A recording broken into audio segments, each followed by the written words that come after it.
My name is Lindsay Ann, and you are listening to Addicted the Podcast. Are you ready to get addicted?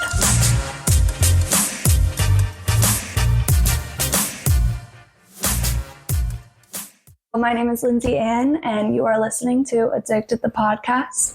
Today, we have on the founder and creator of one of my favorite coffee shops that I like to walk to in the mornings, Surf Lounge. It's located in PV. So welcome on, Derek. Thank you for coming. So I usually like to get started talking about your background, like where you were born, where you came from, what your family life is like, and how that's kind of transferred you into where you're at today and how you created such a, successful business. Talking about roots. Yes, let's go down to the roots. All right.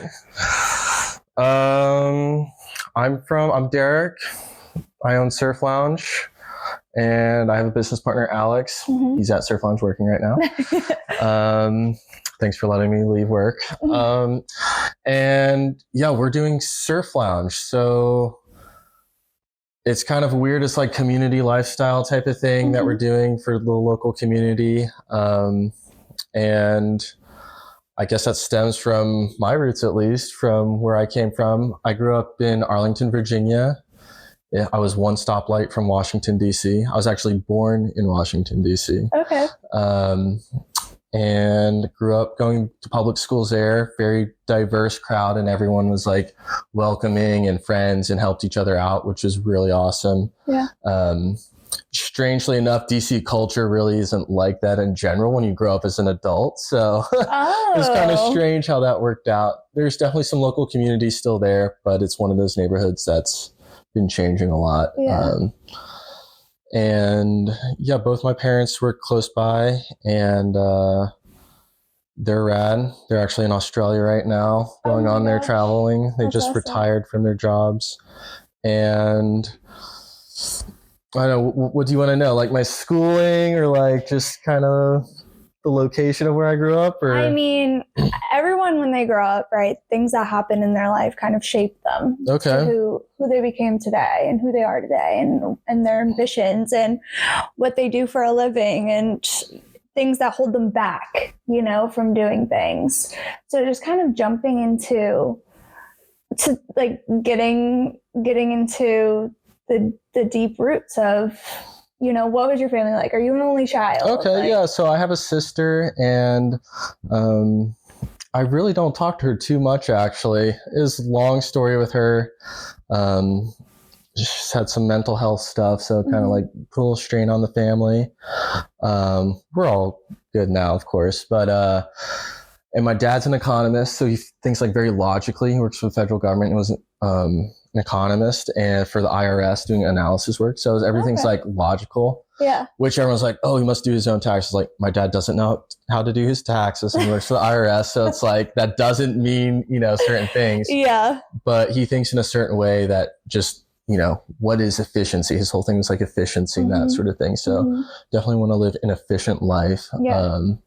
And my mom, she was a CEO of a HR firm, and then worked as a COO of this law firm downtown. So she's very like type A, like get after it type of thing.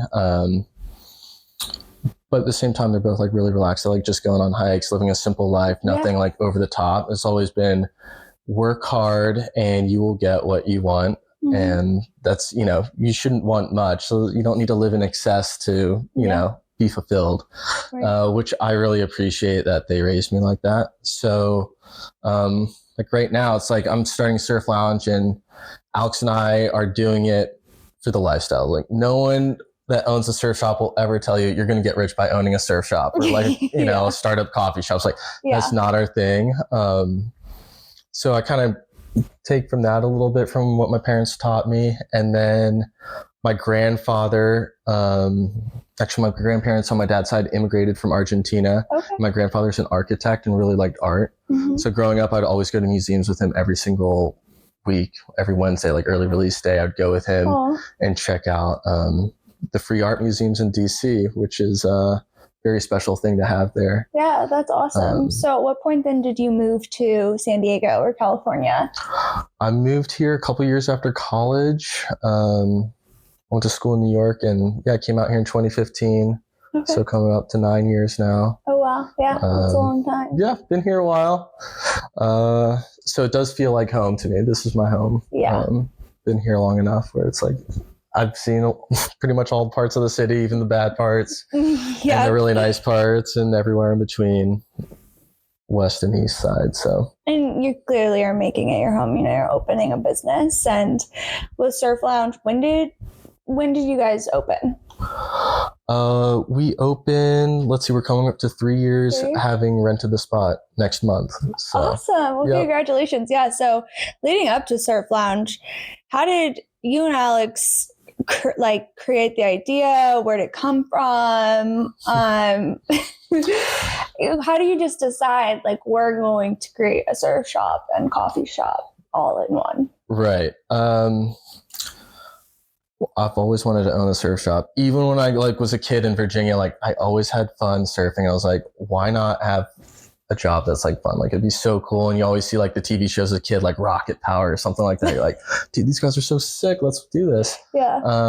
And so I was working, I got a job after school and I worked on ships as a navigation officer. So I did that for 8 years. Wow. And I worked 3 months on, 3 months off. Okay. And on my off time, I would just hang out in San Diego and have a great time. And I would surf in the mornings and the afternoons. I was like, okay, what am I going to do that's semi-productive? A lot of sailors are known to just be drunks because they got nothing else to do. Yeah. Well, I was like, I don't really want to do that. So I learned how to make surfboards at the spot in North Park. It's called Shaper Studios, and they had that whole thing. They went out of business, started making surfboards in a garage, and then I got laid off from my shipping job. And I was like, you know what? I'm just going to start something else. I don't want to become kind of a salty old sea captain. I don't see my life going in that route.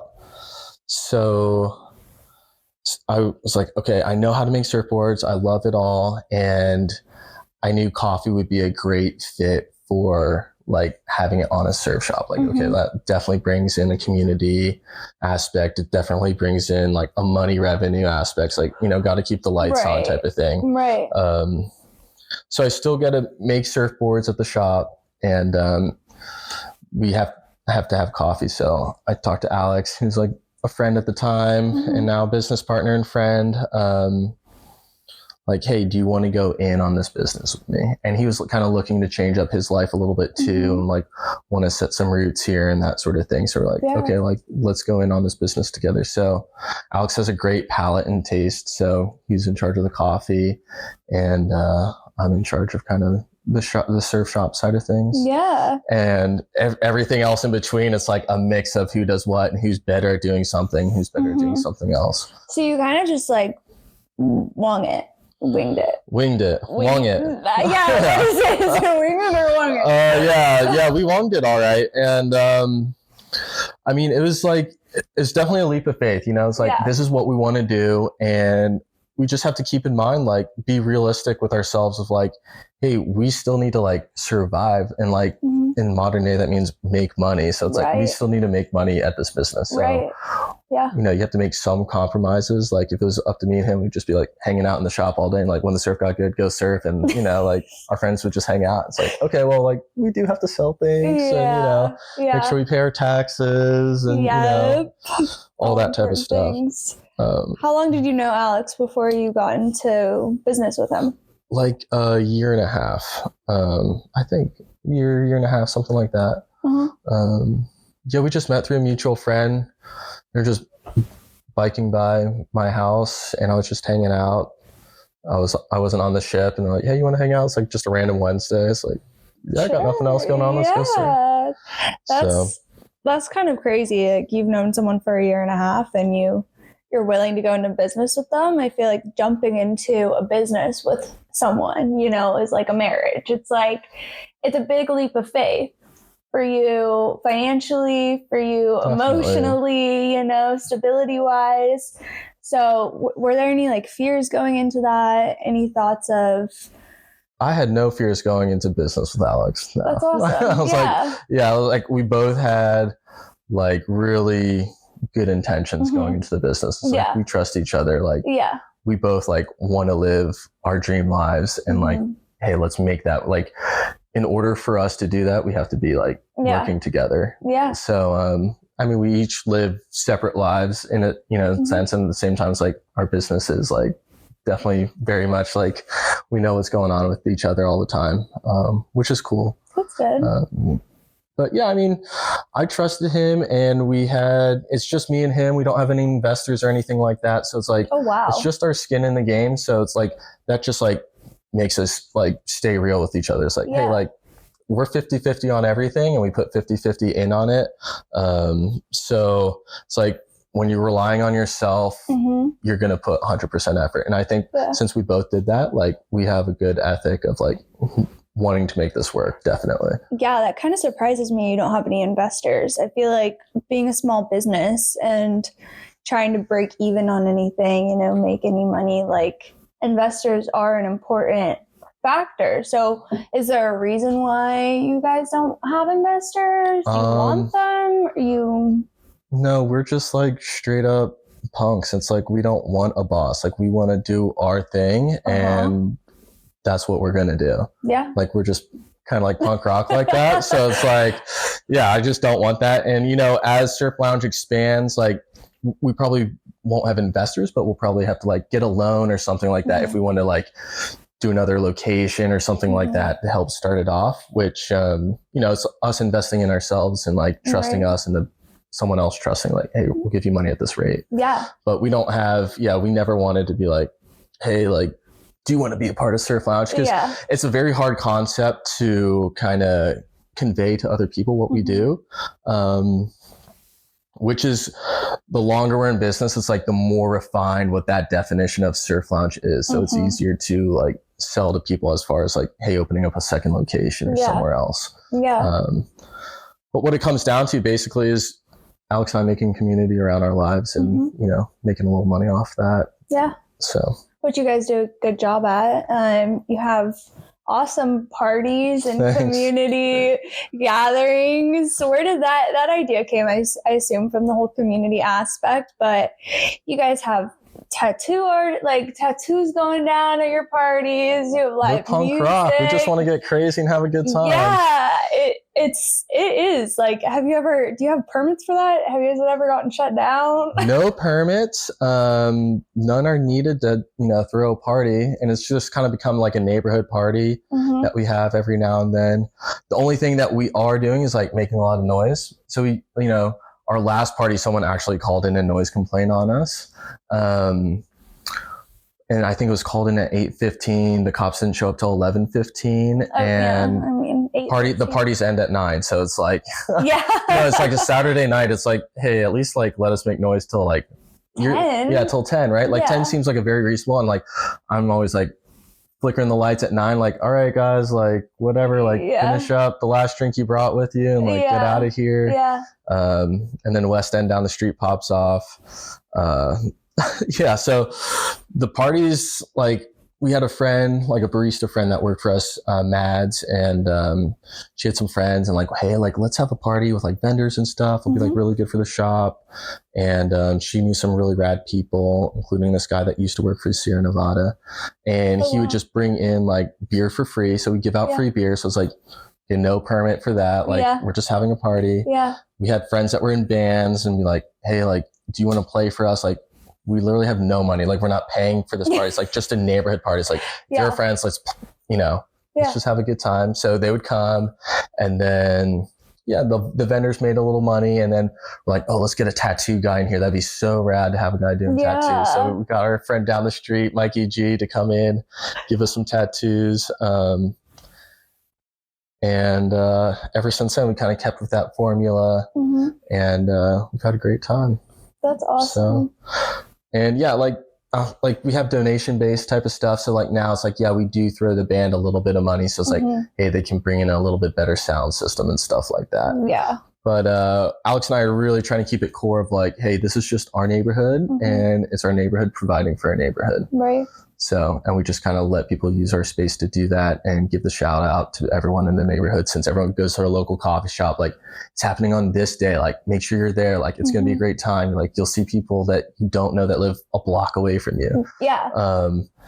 And so we want to keep it like that. And like, there's plenty of people, like big bands that come to us like, hey, we want to play at this event. It's so cool. But, you know, it's like, pay us $1,000. It's like, dude, you're coming to me like to play at my party. Like, it's like, you can play for free. And then they kind of get upset and it's like, sorry. So I do want to pay like good musicians for their time. But I also want to support the local people. And there's plenty of people that will go to that party that are just like, I want to have a good time. Like the music's a great part, but you know, it's like, we don't need like, you know, Leon Bridges coming by, like paying him or something. It's like, we'll have a good time. It's almost better if it's like a neighborhood artist, you know, that's just there for free, because that's the whole point of the brand and the community. Boost up the locals. Yeah, exactly. And a local business helping other local businesses is I think, you know, just shows how selfless, you know, and how much you really just want to boost a community through your business, which I think is great. Yeah. But, okay, so you're in PB, it's your community, but with the possibility of wanting to expand, like where does that come into, and how does that kind of change the brand a bit or change what you're doing? Like, is it literally just you and Alex? Like, do you run your socials? Are you in charge of everything, or do you guys have some people helping with that? That seems like a lot. It is a lot of work, yes. And like I said, it's like, we're not in it for the money. So it's like, there isn't a lot of money to spare. So like, yeah, I'm running the socials, like Alex does the books, like we've split purchasing. We do have people work for us as far as baristas. Like we can't cover all the hours there. You know, we're open 6 a.m. to 4 p.m. It's like, finally, like this year, I was like, Alex, I need 2 days off a week, like consecutive days. I can't just take a random one here off there. And so we have baristas that work for us. But as far as like everything else, like operation wise, it's, it's just me and Alex. And my aunt helps us do the books. My aunt up in Riverside. Thank you, Maria. She does all the books, like as far as like telling us, hey, like make sure this is on this date and that sort of thing. So she's been a huge help. It's a lot to learn, I'm sure, too, going into it. Like, how did you even learn all that? I wouldn't know how to do a book, balance a book, or... You kind of learn as you go. Like, I have a business degree. So it's like, I know basic business stuff, but like knowing theory and being able to pass, you know, college tests is way different from actually running a business on your own.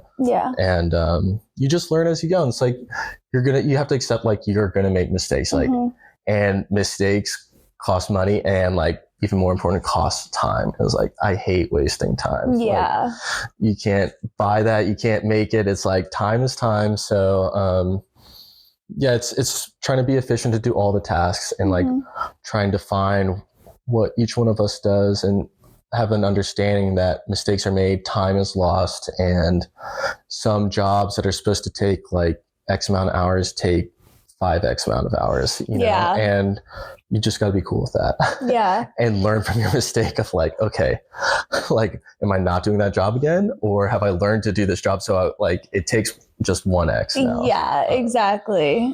I think when it's your own business versus when you're working at someone else's business, you are 100% sure that you're not going to make those same mistakes over and over again, because you don't want that taken from your revenue, from your time, from your energy, all of that. So besides working at Surf Lounge, you surf, right? Yep. You carve surfboards in and out of the shop. Like, what are you doing when you're free time? You're traveling a lot? Actually, on Friday, I just got back from a 2-week trip to Panama. That's awesome. That was an awesome time. And I try to go like every February on like a 2-week trip. It's kind of our slow time of year around the shop.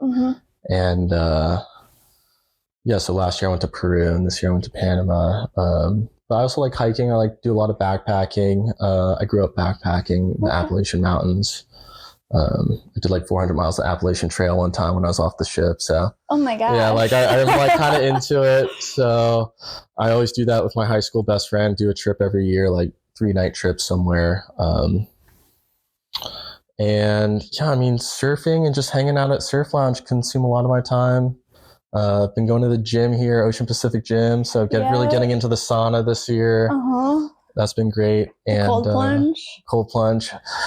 Those baths kind of skeeve me out. Okay, I had the same thought. I'm like, how filtered are they? You know? They say filtered enough, but filtered enough. We got, for people who don't know, there's a gym in PB. It's called Ocean Pacific, and it's super nice. They have, you know, sauna and these cold plunges, and I kind of just like close my mind off when I go into them because I don't want to think about how many sweaty bodies have been in that cold plunge that day, you know? Yeah. And then I like the sauna, and I'll see guys come in from the cold plunge into the sauna to warm up, and then they're like, I'm going back to the cold plunge. I'm like, okay, so you're just like cold, now you're hot, sitting in like other people's sweat, then going back in the cold plunge. I'm like, it's not even your own sweat that you're transferring, man. Like, this is just next level, just kind of, I don't know. They say it's all right though. So I haven't heard of anyone getting sick there, having a problem. I haven't. You know, I was like, okay, if I do it this first time and I get like a toe fungus or something. It's just a psychological ick I have. I'm like, I don't know. Yeah, I mean, I hope one day that I will be able to have a large enough home where I can have my own ice bath inside it, so I don't have to, you know, get other people's germs. But we have the ocean. Just jump in there. Yeah, exactly. Right? Why don't I just do that? I feel like it's almost harder, you know, jump in the ocean, then I have to go to the ocean. It's not like it's far away, but yeah, we're blocks. I know.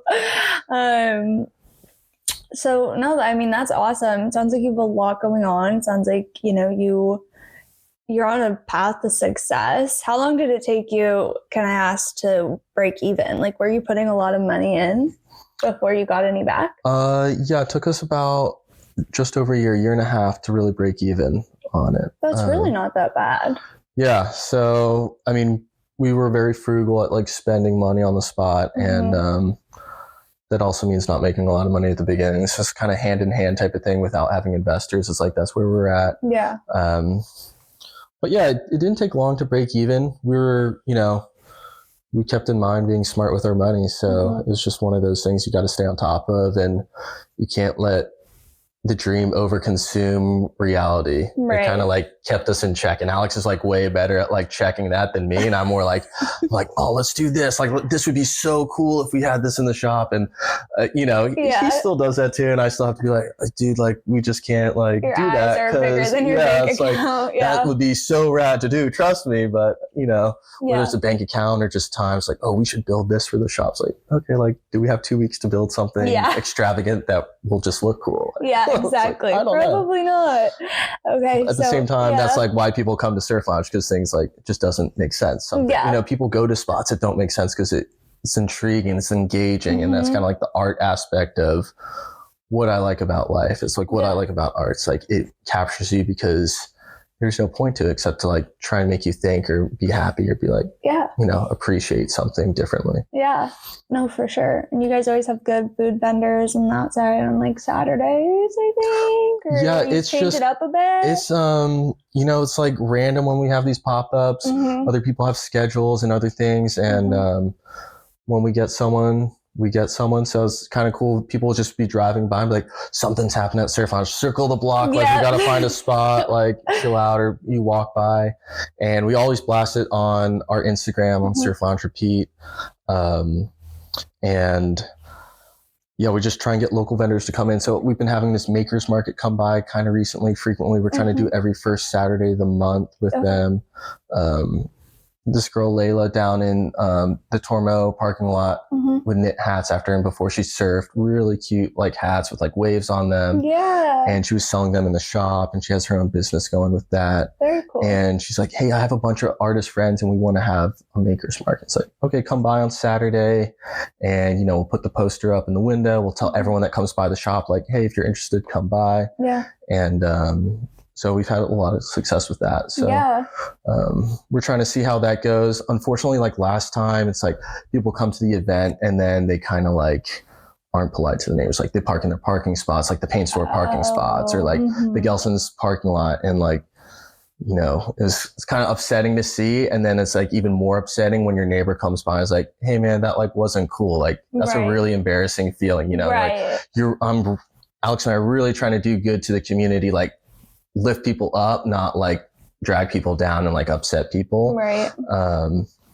So, you know, it's like, we'll see how this week goes. I'm going to remind everyone on their social media and stuff like, hey, like, be respectful. Yeah, be respectful. Yeah. There's plenty of street parking. Like if you go down La Jolla Boulevard, there's, I've never not seen that, like unable to park there. It's like, you just have to walk like an extra 2.5 blocks. Yeah. Like, it's not, enjoy the nice sunny weather of San Diego. Exactly. Check us out. Which is too bad, but also at the same time, that doesn't reflect your business. You know, it's not your fault that those people are parking. And if my business was, how we see it's like, if my business wasn't there, that wouldn't be happening. That's true. You know, that's so true. It's like we do take like try and take responsibility and like do stuff like that. So well, I think that's awesome. You know, that you reflect yourself based on, you know, the customers and how they behave. You know, so keeping things cool, calm, and collected. If we have a healthy community, like we are like being successful in our eyes. So it doesn't mean like we're rich or anything like that. That's how we enrich in our lives. Exactly. Success is not about how much money you make, but it's about how much, I think, impact you have. Yeah, how happy you are. Yeah, how happy you are. Before we wrap it up here, what are like your 3 biggest lessons you've learned from starting your own business? 3 biggest lessons. Be direct. Very direct. Like, if you're making instructions, make them like simplified and like defined perfectly, or whatever it is. If you want to know information from someone, like just ask them straight up. Don't beat around the bush type of thing. You might have to though, like certain things, it's like your direct plan of action of how are you going to do whatever. So, I think that's part of my whole mindset of being efficient. It's like, you just have to be direct. Like, so especially for the stuff that isn't fun, it's like, dude, like, no need to wander around. Like I do plenty of wandering in life, whether hiking or surfing. Like, I don't need to do that with my business. I'd rather have it in a better sense. So that's definitely one thing I would say I learned, or I've definitely refined my approach. And another thing is, sorry, you said you wanted 3 things of like lessons what I've learned. You've learned starting a business. Yeah.